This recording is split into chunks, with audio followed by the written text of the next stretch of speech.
Last time we talked about Gothic, and not particularly these guys, but rather the kind of Gothic that had to do with the transformation, really, in culture from a monastic and insular sort of society that characterized the Middle Ages and even the beginning of the Romanesque period, to a society that was much more urban, much more interested in trade, and much richer, quite frankly. And with those riches came an interest in expressing the power of the city-states, expressing the glory of the faith in God, and building lots and lots of cathedrals. So the map we have here is fairly useless. It's just a map of France. So if you want to know where France is, there it is.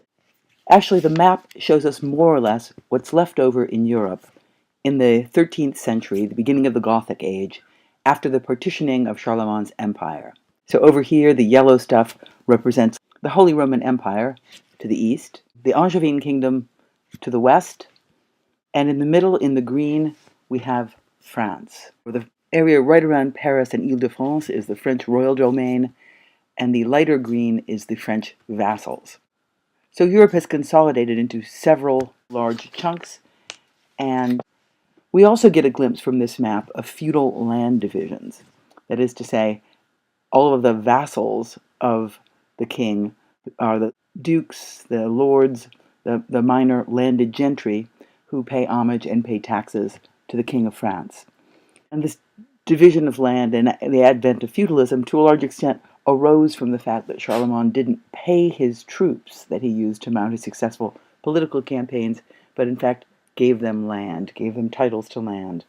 Hence the origins of the feudal society. The green stuff is where Gothic really took off. And interestingly enough, this pink stuff down here is more or less where most of the Romanesque building campaigns were happening. This is centered around Cluny, the great monastic church that we looked at before. This is the road to Santiago da Compostela down there, where all the monastic pilgrimage routes took place, and hence a burgeoning of Romanesque architecture when the pilgrimages to Santiago were important. Around the Ile-de-France and around Normandy, where really Gothic emerged even a little bit earlier than around the Ile-de-France, you have a different set of ambitions, and the ambitions have to do with these prospering cities and the cathedrals that make visible their success.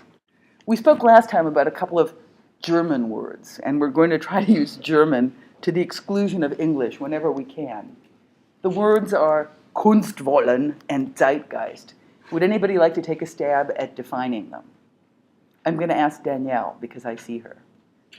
Good, excellent answers. Zeitgeist means spirit of the time, and Kunstwollen means the will of art to find its form. And these are art historical terms used widely to talk about the similarity of cultural artifacts and artistic production from any given period. And Wolflin makes this magnificent argument that people in the Gothic period had this Kunstwollen, this will for artistic form to express itself as attenuated, as tapered, as pointy, as dematerialized, and that you find that not simply in the architecture, but also in the representation of the body, in the patterning of textiles, and even in the pointy shoes. If you want things to be attenuated and dematerialized, and attenuated means stretched out. So think of something like taffy. You have this big goo ball of taffy, or gum. You have this, let's say gum, because you probably all have some gum in your mouth, and you can do an experiment right now. You have this goo ball of gum, and it's kind of a solid, it's kind of a haptic thing, because you're eating 7 sticks of gum right now, because the flavor is better that way. And you stretch it, and the condition of this solid lump transforms into something linear, something transparent, something spindly, and that is the ambition in Gothic architecture. This desire for lightness and verticality and dematerialization is made possible by the introduction of different structural systems that had been used during the Romanesque period and before. Specifically, it's a skeletal system, and here's our friend Party Skeleton to demonstrate that it's a skeletal system. It's a skeletal system that has to do with individuating loads to points rather than surfaces. We kind of saw something like that going on with the pendentives in the Hagia Sophia. But instead of simply using this translation to point loads around a center, it becomes systematically developed along a line. So we have pier bundles here, these colonnettes that are clustered together against a thicker mass that support ribs. And notice, in the case of this Gothic structure, it's a different shape of vault than the shape of vault that we saw in Romanesque architecture. And for your point of reference, this is the church of Notre Dame le Grand in Poitiers, France. It's got a good rounded barrel vault. The aisles also have rounded barrel vaults. And the walls are massive. The walls are thick, and they have to be thick, because the geometry of the barrel vault is pushing loads out sideways. If we look at the Pantheon, which has a round vault also, we see that you need these thick walls here to absorb all the lateral thrust. But in the condition of Gothic architecture, the walls can be much thinner because the loads are being translated sideways. There's also something about the shape of the vault that is, by its very nature, because it's pointed, it tends to go higher. So verticality is conferred to you by the geometry of the vault, and also dematerialization is conferred to you by the ribbing of the vault. So it's an excellent system. And it's also lighter. And so when things are lighter, you don't need as much heavy support beneath it to hold it all up. And so all these things are working together fabulously. We looked at some of these comparisons between different vaulting systems last time. But let's look at a comparison between walls. This is Durham Cathedral, which is really fairly late Romanesque and fairly highly developed Romanesque. And this is Sens Cathedral in France, south of Paris, which is a fairly early example of Gothic. Tell me some things that you see that mark these as different. Or same. Different and same are both acceptable. Yeah? Good, excellent. In the Durham Cathedral, we have rounded Roman arches, which were popular in the Romanesque period. And in the Sens Cathedral, we have pointed arches. Good, what else? Yes? Yeah. And he's made the observation that from these photographs, you really can't tell anything. But the one on the right looks taller. And in fact, we see about this dimension before the springing of the vault, and we see a dimension that's much bigger than the springing of the vault. So yeah, the Sens Cathedral is much, much taller. Yes? Okay. It depends on what windows you're talking about. I think you're identifying something that we're going to talk about expansively as we go forward. The wall is not a simple thing. In both of these cases, the wall is perforated. And here we see a kind of gallery of perforations, and here we see a bigger gallery of perforations. So I think a big difference is that the place that's actually bringing light in, the clerestory, in the Romanesque cathedral is much smaller than the clerestory in the Gothic cathedral that has expanded and brings more light in. So was that what you were saying? Okay. Yeah. No, I think that's absolutely right. Yes, sir.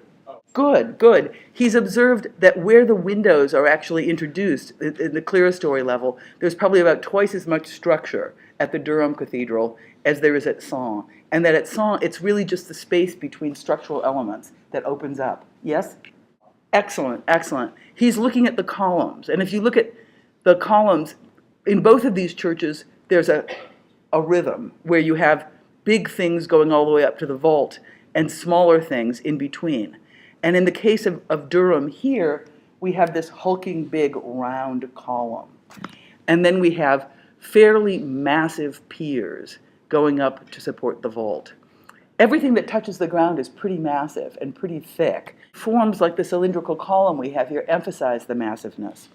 If we look over here at Sens Cathedral, the proportions of the column that we see here in Durham, and that more or less pick up on the proportions of a classical column, although much bigger, but the proportions are the same. The width to height ratio are about the same. Here, that stuff has been blown away. The columns are colonnettes, thin, narrow little tubes of columns. And even here in the intermediary bays, we have a much, much thinner, much more delicate structural element that's once again been represented as bundles of colonnettes rather than a single massive column. Good. Anything else? Yes. Right, right. On the Durham Cathedral, the ribs on the rib vaults are thicker. True, and I think that the rib vaults are there because it's a later addition also to the Durham Cathedral. Good observation. So you're beginning to see, although maybe at first glance, the Song Cathedral and the Durham Cathedral look very, very similar. In actual fact, they're quite, quite different.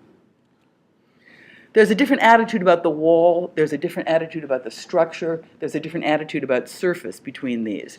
For the whole idea of wall thins out. The notion that the wall is plastic and carvable, which is conserved in Romanesque architecture and comes from Roman architecture, is thrown out in favor of this thin membrane that can simply disappear in between structural elements. Let's look at a church that actually made the transition, and that's the Church of Saint-Denis, just to the north of Paris.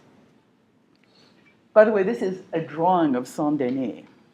He's a saint because he was decapitated. And the story of Saint-Denis is he was a Roman soldier who converted to Christianity and was asked to renounce his faith and would not do that, so they cut his head off.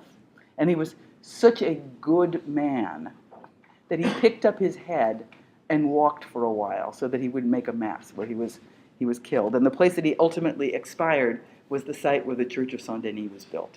So that is one tough cookie, Saint-Denis. Saint-Denis begins as a Romanesque church, but there was an abbot ruling the monastic complex at Saint-Denis called Abbot Suger, Abbé Suger. He's not a flying man, but this is a little bit of stained glass that represents Abbé Suger.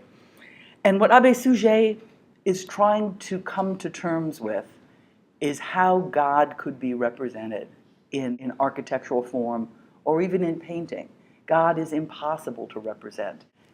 In Islamic architecture, the whole emphasis on aniconic ornament that did not represent the body, very much picked up on this idea that you cannot represent God. God is unknowable. God is impossible. God is all-powerful. Suger begins to think that light is the direct expression of the presence of God on earth.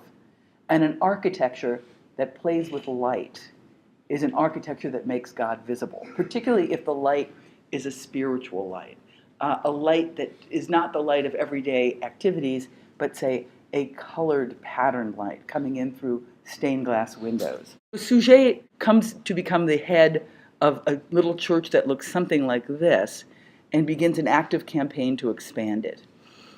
You can see a kind of superposition of different conditions here.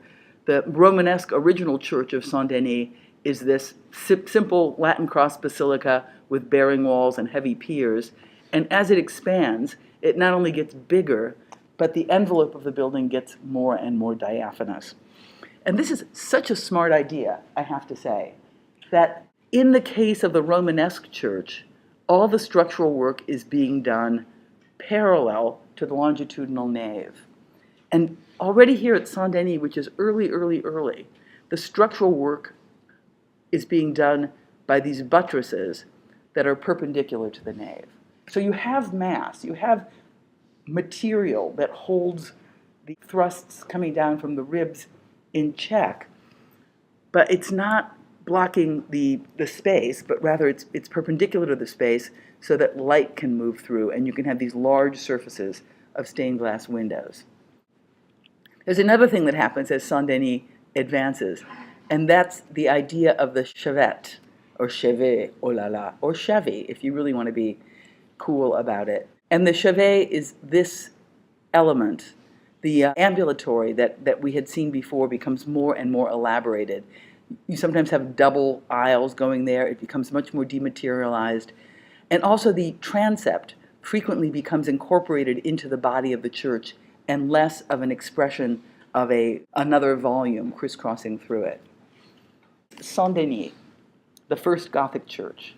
And it's already got most of the pieces going on that we need to characterize it as Gothic. We saw the plan, and if we look at the exterior, we can see that this is a different sort of facade than the Romanesque facades we've been looking at. The Romanesque facades have been primarily an architecture of wall, massive walls with punches, maybe a little punch of a rose window, maybe a little punch of a portal. But this wall is conceptualized as a kind of plastic entity, almost like a weaving, of these vertical bands and towers. By the way, this is a drawing of what Saint-Denis is supposed to have looked like, but the second tower was never completed. So when you look at it, it's a little bit lopsided, but imagine that it had two towers.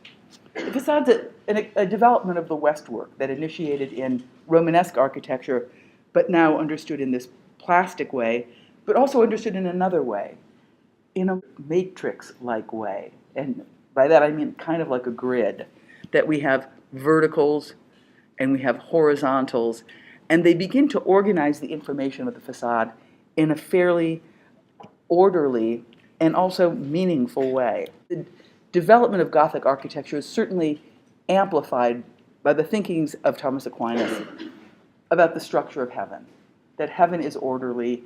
There is this hierarchy, elements moving down from man to the moon, to the planets, to the angels, to God. And a church facade can make those things visible and can make those things knowable. So a scholar called Erwin Panofsky actually wrote a book called Gothic Architecture and Scholasticism. And it's a speculative book, but it tries to make an argument that some of the ambitions in articulating a facade in particular are driven by a strong desire to kind of make visible the map of the cosmos. You can kind of see this clear grid where we have typically a Last Judgment portal down here in the center. We have hope through Mary, represented by the rose window, and so forth. Here's the interior of Saint-Denis, looking good. And you can see that one of the things that's happening in Gothic architecture that didn't happen quite so successfully in Romanesque architecture is that there's a continuous wrapping of structure from the vertical supports that hit the ground to the ceiling. So you have the ribs almost like a tree, taking a thick trunk and brachiating in a way that they become more and more slender and continuous. This is quite a different kind of space than, say, early Christian churches that we saw, with big flat roofs and structure to the side.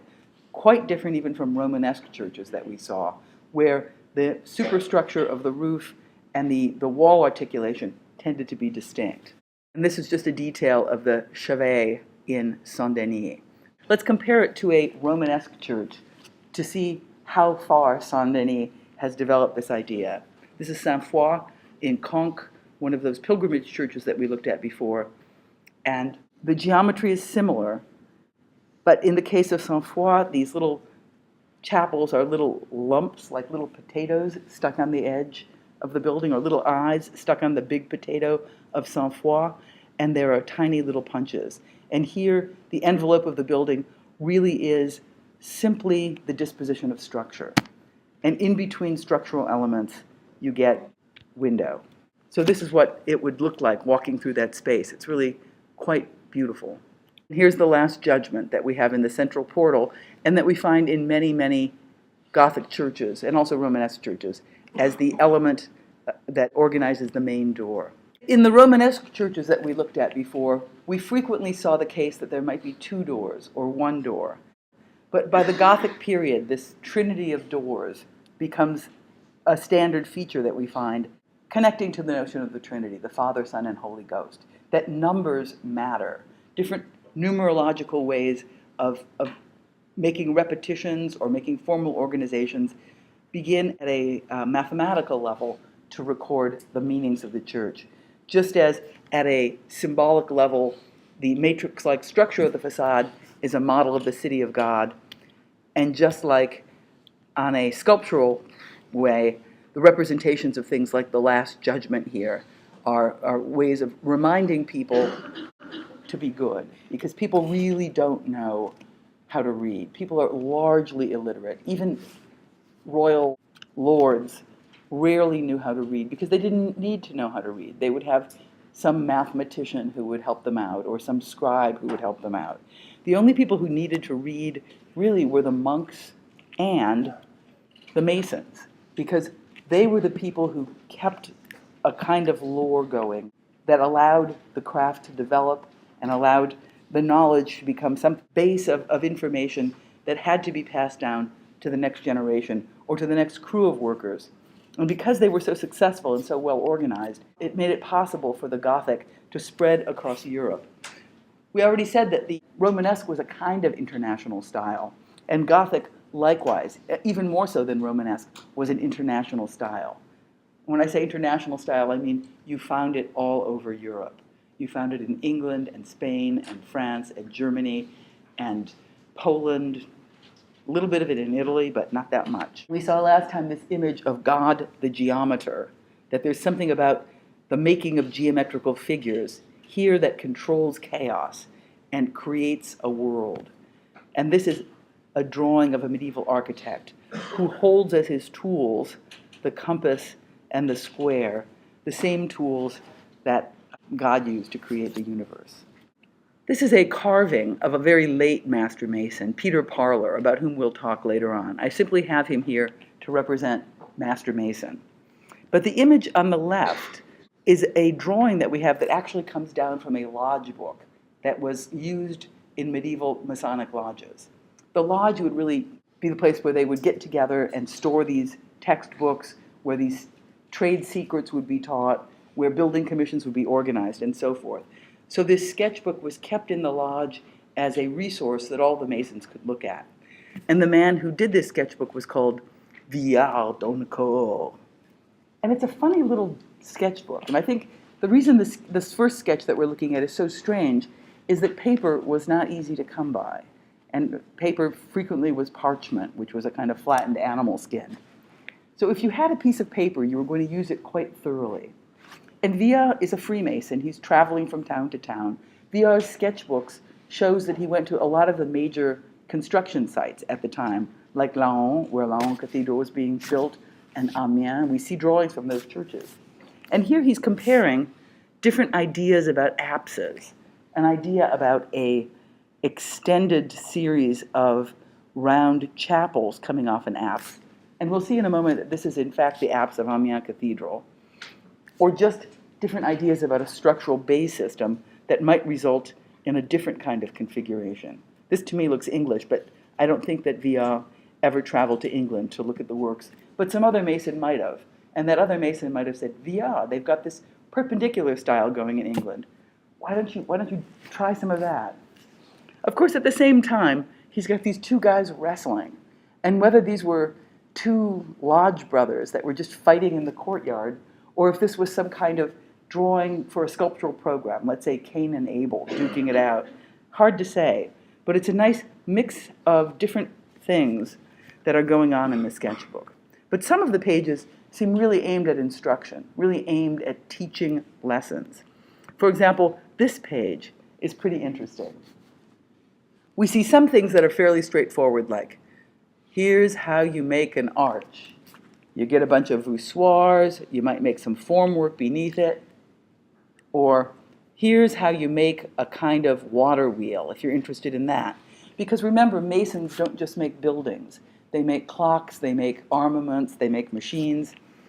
But when we get down in here, there's something kind of enigmatic, let's say, going on, or something that seems to be more about geometry than simply the fabrication of instruments of architecture or architectural devices.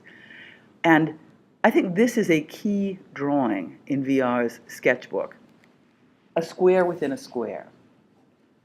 Frequently it is said that the Masons had a secret, great dark secrets that were never revealed. And at least one scholar, a man called Paul Frankel, suggests that this is in fact the secret of the medieval Masons. So now you know, you don't have to join. But what does this represent? And what it represents is a system of proportioning. Think about it. We talked about Egypt, like how can they build these big pyramids without drawings, without the kinds of tools that we have nowadays. And we said, well, they had certain techniques, like the knotted rope, that would give you the 3, 4, 5 triangle, that would give you the right angle. If you compare a pyramid to a Gothic cathedral, just in terms of the number of decisions that have to be made, and the number of measurements that have to be taken, and the number of pieces that have to be constructed, a giant pyramid seems pretty easy. Granted, not easy, but it seems pretty easy. So this square represents this diagram of a square within a square, where the central square gets rotated. And when the central square gets rotated, you now have a relationship between these two squares, which is based on the diagonal of the square, radical 2. It's a geometrical proportioning system, but it's a proportioning system that could be done in the field. So you could tell your masons, get your 3, 4, 5 triangle out of the rope, mark the corners, and if you want to organize where the aisles go, you then hit the midpoints of all the things on the square. You rotate it, you know what that length is, and then you put that in there. And so you can use this diagram to understand a lot of the proportioning decisions that were done in Gothic cathedrals. Here's another page from Vuillard's sketchbook, and it's really a fascinating thing because he's talking at lots and lots of different levels. For example, here I think he's just teaching people how to draw. He's saying, well, frequently we need to draw an eagle. An eagle is an emblem of royal power. You need to know how to draw an eagle? I can't, it's too hard. Draw a star. Once you've drawn a star, put in the rest of the eagle. It's very easy. Eagle head, wings, tail. All you need is a star. You get the little feet coming out. It's a really good-looking eagle. It's like a cartoon eagle falling from the sky. What if you have to draw a face? How are you going to manage to draw a face? Well, I believe you can draw a star. So why don't you just keep drawing a star? And and that really gives you a handsome man, I have to say, if you have this star as your diagram. Well, what if I have to draw a tower? Why don't you draw a star? So, but it's not only a star. You can also draw a triangle, right? You can get a horse out of a triangle. You can get a man out of a triangle. You can get a sheep out of a triangle. So geometry is being used in several ways by Vuillard. One is as a device to organize simple tasks for the carvers of decorative programs, but another is to organize really complex systems of laying out the plan without a scale. It's also probably true that they didn't simply have the knotted rope and the rotated square, but they also probably had templates. And they also had a measure that was specific to the height of the master mason. So they would have a long measure, which would be the mason kind of doing this, and they would have a short measure, which would be the arm of the mason, and they would have a shorter measure, which would be pretty much this. Then they would have the foot of the mason. And so dimensions that we use conventionally in the English system, like a yard. A yard is your outstretched arm. A foot, your foot. An inch is your thumb.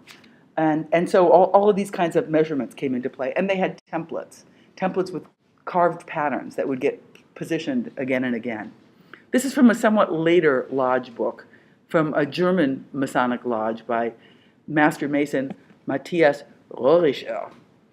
His drawings show you the same diagram that we saw in Vuillard, that you start with a square, you place a square within a square, and then you place a square within a square within a square, and then you straighten them all out, and that is how you proportion a finial. This is a drawing for a finial.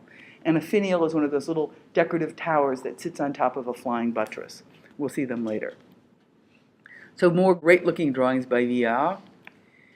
Vuillard is looking at the articulation of a cathedral wall. And the conversation we had earlier when we were looking at Sens Cathedral and Durham had us paying attention to similar things, that the wall is no longer just a surface with punches. The wall is this complex weaving with horizontal bands that have different articulation and vertical bands that have really complex rhythm. Let's look at an early Gothic church. Particularly, let's look at the cathedral in Laon, because it's one of my favorites. I'm always intrigued by these transitional moments in architecture where people don't know what to do, and they're just kind of inventing the craft as they go along. There are moments of awkwardness, but in that awkwardness, there's also real poetry and real truth. So this is the Laon Cathedral, and it seems to do many of the things that we saw Saint-Denis doing. For example, well, you tell me, what's it doing that we saw Saint-Denis doing? How does this look like a Gothic facade and not a Romanesque facade? Yes, go ahead. It has the 3 doors, exactly right. Good. Lisa, add to that. It has a rose window. And notice how this rose window is a much, much bigger rose window than the kind of rose window we saw in Romanesque churches. This rose window is a rose window that extends from structural pier to structural pier. Max, add to that. It has pointed arches. Excellent. So we're no longer using rounded arches to organize things. We have pointed arches. Good. Andrew, add to that. Yeah, it's horizontally and vertically organized. It's that kind of matrix-like thing that we had observed before. Good. It also has something that I find to be really great, and VR thought it was really great too. This is a sketch from VR's sketchbook, and that is it has the most bizarre decorative program that you're ever going to see in a Gothic church ever. It has, well, I'll give you a better view of it. It has cows. It's full of cows. It's just this world of cows. So it's a little bit alarming. Later on, they figure out maybe we could put saints there, maybe a devil, maybe a gargoyle. But this is so early that they're just pretty much running with cows. So here's Laon Cathedral. And as I said before, Laon is early, and it still has a fairly emphatically expressed transept, although we'll see in some later churches that the transept gets smaller. And this is the section through Laon Cathedral. And we see a couple of things here. One, we see that the wall is articulated into 4 parts. We have all these different little bits of stuff. And we'll see it here. We have the arcade down below, which is this. We have a tribune, which is up here where you can walk. We even have a triforium, which is this little thing that you can walk on. And then we have clerestory windows.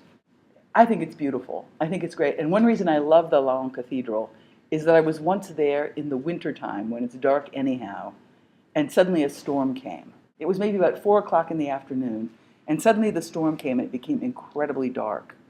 And so I bought a candle for 5 francs, because that's what we used in those days, and I walked around the church with a candle, smelling burning wax, looking at how the candlelight reflected off of things. And I saw this church at a different scale than you usually see churches.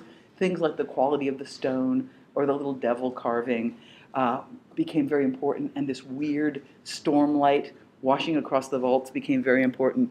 It's beautiful, and it's really simple, and it's really nicely articulated. Notice here we still have columns that look a lot like the columns we saw at Durham. But the wall has become incredibly elaborated, and one of the prices you pay for this elaborate 4-part division of the nave wall is that the amount of space you have left over for the clerestory is kind of reduced. Because you need the arcade, you need the tribune or gallery, you could also call this. You need the triforium, and not so much space for the clerestory. So one thing that happens as we move from early Gothic into high Gothic is that the nave wall gets played around with to figure out ways to bring more light in. And ultimately the triforium goes away, and the clerestory just gets much, much, much bigger. There's also an idea here about the vaulting, which is 6-part vaulting. You can kind of see it here. The method of connecting the vaults to the structure here. You have 1, 2, 3 coming in on each side. And so it's a complex pattern of crisscrossing. Kind of nice, kind of hard to do. Here's another early Gothic church that you probably know quite well because it's famous. And that's Notre Dame of Paris. Notre Dame de Paris. This is a really good example of the clarity of this kind of scholastic matrix making of organization on the facade wall. Doing a lot of the things we saw in Laon. We have the 3 portals with the pointed windows. We have a rose window extending from structural bay to structural bay. We have these kind of wonderful arcades, further dematerializing the surface of the wall while still behaving in an incredibly simple, planar fashion. This is a really useful slide. I know you don't think it's a useful slide. But at a certain point, you're going to be looking at Gothic cathedral plans, and you're going to want to scream, and you're going to say, but they all look alike. How can I tell one from the other? And I'm giving you a tip right now. This is the plan of Notre Dame, and this is your thumb. So look at your thumb. Remember what your thumb looks like.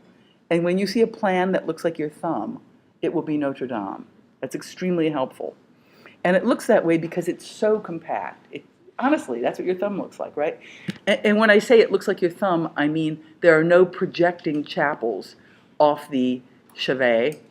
The transept is subsumed within the body of the building. And it's got no elements projecting off the facade either. So in terms of organizing a Gothic cathedral in a compact volume, nobody does it better than Notre Dame. Magnificent and magnificent. You can see when you get the aerial expression of this, it's not quite so simple as the plan would indicate. There is a transept, but the transept ends where the aisles end.